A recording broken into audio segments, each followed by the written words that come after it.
Gue gak nyangka bakal seramai ini sebenarnya. Tepuk tangan lu dong buat Comedy Cafe udah mulai. Ya kan? Ini udah rame ya kan, padat tuh sampai keluar-keluar gitu. Banyak cewek lagi kan. Ini banyak cewek-cewek udah rame, banyak cewek. Pantes tadi gue di luar banyak banget parkir berantakan banget. Nah, itu bukan bercandaan. Gue bukan seorang seksis, lo tenang aja. Ini rame-rame kesini ada yang karena baca di Twitter? Ada? Ada yang baca tweet gue? Sorry mau nanya siapa yang follow gue. Ada yang baca tweet gue? Oke, nanti kalau yang baca kita kenalan, kita ngobrol-ngobrol. Soalnya sore aja mungkin kalau lo sebut username-nya gue hafal satu-satu. Tapi kalau muka gue gak terlalu ingat. Sore aja main 2 tahun terakhir, gue ngeliat lo gak pernah lebih gede daripada segede gini di handphone gue nih. Kecil banget. Yang baca di Twitter tahu dong, abis ini bakal ada siapa? Ada Panji, ada Raditya Dika, dan ada Isman HS. Gila men, gue nyebutin namanya juga merinding tau gak? Isman HS, Isman H. Suryaman. Mana orang? Nih, dia orang. Halo Kang Isman. Kang hanya tau pasti kan Isman H. Isman H. Suryaman. Haji. Apa? Haji. Oh. Hisman. Gue pertama kali dengar nama Kang Isman, baca namanya Isman H. Suryaman. Gue kira beliau ini adalah seorang superhero yang dapat tenaganya dari matahari, tau nggak? Isman H. Suryaman. Suryaman. Mungkin untuk kecil dia Surya Boy gitu. Ya udah, gue sebenarnya agak grogi malam ini mau stand up, ditonton sama Kang Isman dan Raditya Dika. Men, lo mau ngelawak di depan Kang Isman dan Raditya Dika tuh sama aja kayak lo mau ngajarin sulap David Copperfield. Lo mau sok-sokan ngasih tahu John Lennon cara bikin lagu, atau lo mau ngasih tahu Syahrini cara bedakan.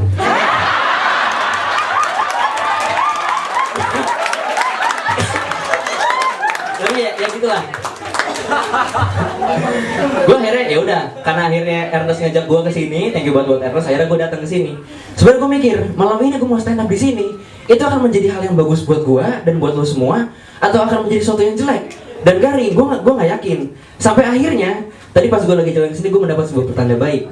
Mau tau gimana? Jadi gue tadi nyetir kan, gue kesini nyetir sendiri. Gue tadi lewat dari arah Antasari gitu, lagi nyetir gitu, mobil sini tadi, mobil gue kena kotoran burung men.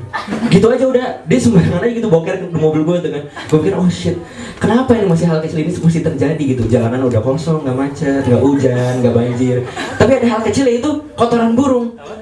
Banyak masalah-masalah gede, masalah-masalah besar, orang sibuk nyari solusi buat benerin masalah-masalah besar. Sampai yang kecil kayak gitu kelewatan. Kita udah kayak apa coba sekarang? Hidup kita tuh udah di peradaban modern, zaman udah maju, teknologi udah berkembang. Lo lihat nggak sih ilmuwan tuh udah pada hebat-hebat. Mereka udah bisa nemuin komputer, TV, internet, pesawat, kendaraan, sampai bom atom. Mereka udah bisa ngirim orang sampai ke bulan. Ya kali bikin popok buat burung aja nggak bisa. Mereka lebih peduli nancepin benderanya di suatu tempat di luar angkasa yang nggak ada orang daripada mikirin sesamanya di planet bumi seperti burung tiap hari. Tapi ya udahlah, karena gue percaya sama nyokap gue. Jadi oke, mungkin emang gue kena tai burung itu mungkin adalah pertanda yang bagus gitu. Walaupun sejujurnya nalar gue gak nyampe ke sana. Dan gue tahu bahwa itu gak bisa dijelaskan dengan ilmu pengetahuan. Tapi gue juga berpikir, gak semua hal di hidup lo ini bisa lo jelaskan dengan ilmu pengetahuan. Gak semua yang lo pelajarin itu di sekolah bisa lo terapkan di kehidupan sehari-hari. Ada yang pernah inget gak? Dulu waktu SMP kalau nggak salah, ada pelajaran matematika yang namanya logika berkesinambungan silogisme. Ada yang pernah ingat nggak? Oh IPS. Oke, kalau yang ingat ya udah. Kalau yang lupa atau belum tahu gue nggak tahu. Jadi silogisme itu ada sebuah logika. Ada sebuah logika di matematika yang menjelaskan gini. Kalau A itu B dan B itu C, berarti A pasti C. Itu silogisme. Gue ulang nih. Kalau A itu B dan B itu C, maka A pasti C. Waktu pertama kali gue belajar, gue bilang ini keren banget konsepnya dan gue sangat terpukau gitu. Tapi seiring berjalannya waktu dan gue hidup, akhirnya ternyata gue menemukan bahwa itu ternyata kerennya hanya dalam konteks ilmu matematika. Kalau lo bawa ke kehidupan sehari, belum tentu seperti itu. Misalnya ada premis A, ada seorang cowok melihara ikan, itu A. Sekarang kalau misalkan kita berpandu pada teori silogisme, kita bisa bikin teori yang serupa. Ada cowok pelihara ikan. Sekarang kalau dia melihara ikan, pasti dia taruh ikannya itu dalam akuarium atau paling enggak dalam kolam, benar enggak? Sekarang kalau misalkan dia naruh tempat ikannya kayak gitu, berarti dia memberikan tempat tinggal yang layak. Kalau dia ngasih tempat tinggal yang layak, berarti dia peduli sama ikannya, bener nggak? Kalau dia peduli sama ikannya, berarti dia peduli sama hewan. Kalau dia sama makhluk yang lain dia bisa peduli, berarti dia bisa peduli sama sesamanya. Berarti cowok ini kalau bisa peduli sama manusia, dia bisa mencintai manusia. Kalau dia mencintai manusia, dia nggak bakal tahan hidup sendiri. Kalau dia nggak tahan hidup sendiri, dia bakal mencari pasangan. Kalau dia udah mencari pasangan, dia akan menginginkan keturunan. Kalau dia bisa punya keturunan dari pasangannya, berarti logikanya orang yang melihara ikan itu nggak mungkin impoten. Benar nggak? Itu keren, itu sesuai dengan silogisme. Tapi lu jangan coba-coba kalau lu perhatikan itu di kehidupan asli. Lu jangan coba-coba lu tanya bokap lu, papa pelihara ikan? Enggak apa, impoten. Yang ada bokap lu bingung, hah? Ini kok bener, aku diajarin nama guru matematika, aku biasanya tuh ngitung. Kalau bapak punya ikan, bapak berarti subur. Bapak nggak punya ikan, bapak berarti impoten.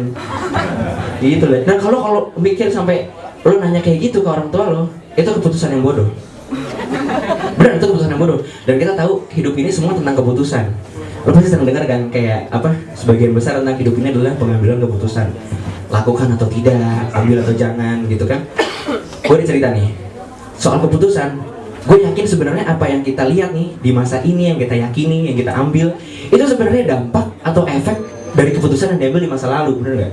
Pasti banyak keputusan-keputusan kecil yang diambil di masa lalu sama orang yang sekarang kita tinggal nikmatin. Gue ada cerita. Gue baru pulang dari Thailand kemarin sama orang tua gue. Di sana itu gue ke sebuah peternakan lebah madu nih. Dia terbang keluar sarang. Dia cari makan. Dia nemu bunga. Dia ambil saripatinya. Dia kenyang, dia balik lagi. Sampai di sarangnya, dia mau ngapain coba? Saripati yang dia tadi diambil kan ada dalam tubuh dia. Dimuntahin, men. Serius, dimuntahin. Berarti logikanya apa? Madu itu adalah muntahnya lebah. Kenapa mau lu makan? Enak. Kenapa? Nah, enak kan? Lo nggak mikirin pasti sampai mikirnya cuma manisnya doang kan? Lo mikir nggak? Kalau itu sebenarnya muntahnya lebah. Sekarang yang pertanyaan gue adalah orang pertama kali yang nemuin lebah, dia mikirin apa sih sampai dia mau iseng banget gitu bongkar sarang lebah terus habis itu ngambil muntahnya gitu. Sekarang dengan logika yang sama dari luak dan lebah, gue jadi penasaran tau nggak? Orang yang pertama kali nemuin susu mau ngapain sama sapinya?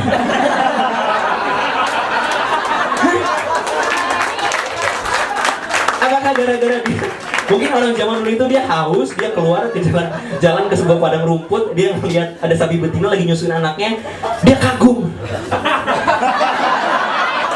Mungkin dia mikir, ini bentuknya sama nih, merah muda lagi. Mungkin dia mikir, sama manusia gue cuma dapat 2, dapat 4 sih.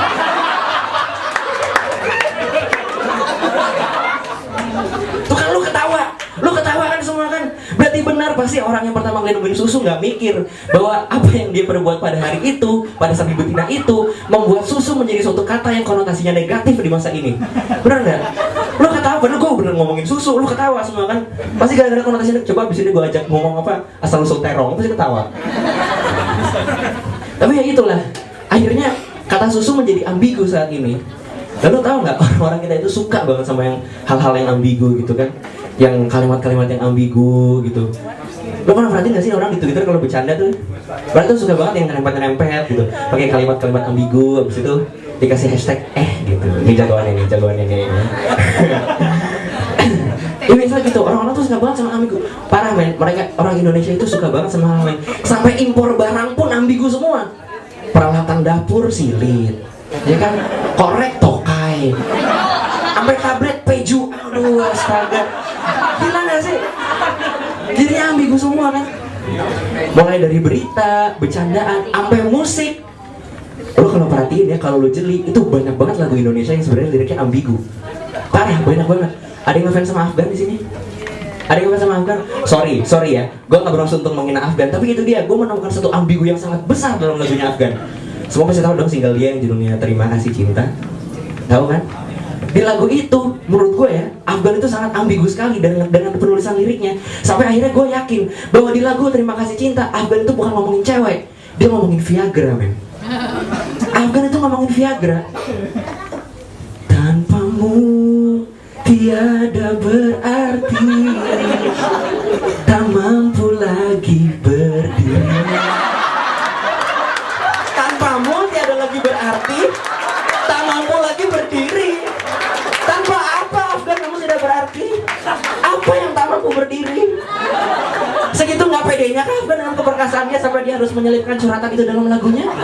Lalu apakah Sheila on 7 berpikir tentang hal yang sama?